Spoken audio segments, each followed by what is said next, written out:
চব্বিশের ছাত্র জনতার গণ অভ্যুত্থানে ফ্যাসিবাদী শাসক শেখ হাসিনা পালিয়ে ভারতে আশ্রয় নেন। যাওয়ার আগে তিনি পদত্যাগ করেন বলে সেনাবাহিনীর পক্ষ থেকে জানানো হয়। এ নিয়ে তখন হাসিনা পুত্র জয় ভিন্ন বক্তব্য তুলে ধরেন সামাজিক যোগাযোগ মাধ্যমে, তবে সেগুলো হালে পানি পায়নি।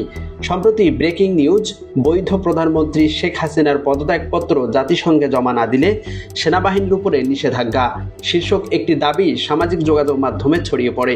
এ নিয়ে আলোচনা সমালোচনা শুরু হয়। রিউমার স্ক্যানার টিমের অনুসন্ধানে জানা যায়, জাতিসংঘে সাবেক প্রধানমন্ত্রী শেখ হাসিনার পদত্যাগপত্র জমা না দিলে সেনাবাহিনীর উপর নিষেধাজ্ঞা সংক্রান্ত কোনো সিদ্ধান্ত জাতিসংঘ বা অন্য কোনো সংস্থা নেয়নি। এমনকি এ সংক্রান্ত কোনো তথ্য গণমাধ্যম ও বিশ্বস্ত সূত্রেও পাওয়া যায়নি।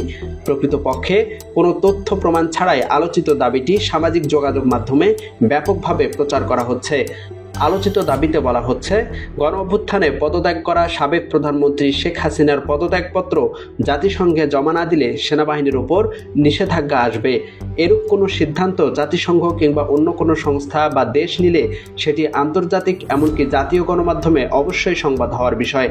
কিন্তু প্রাসঙ্গিক কিওয়ার্ড সার্চ করে জাতীয় বা আন্তর্জাতিক গণমাধ্যম এবং বিশ্বস্ত সূত্রে এ সংক্রান্ত কোনো তথ্য পাওয়া যায়নি।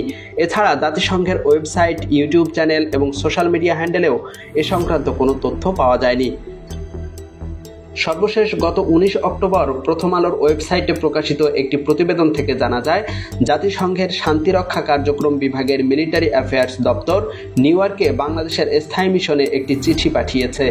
14 অক্টোবর পাঠানো ওই চিঠিতে বাংলাদেশের শান্তিরক্ষীর সংখ্যা কমানোর বিষয়ে সিদ্ধান্তের কথা উল্লেখ করা হয়েছে। সুতরাং সাবেক প্রধানমন্ত্রী শেখ হাসিনার পদত্যাগপত্র জাতিসংঘে জমা না দিলে সেনাবাহিনীর উপর নিষেধাজ্ঞা শীর্ষক দাবিটি সম্পূর্ণ মিথ্যা। ইউএফটি ফার্স্টের সাথে ট্রেড করুন যে কোনো জায়গা থেকে।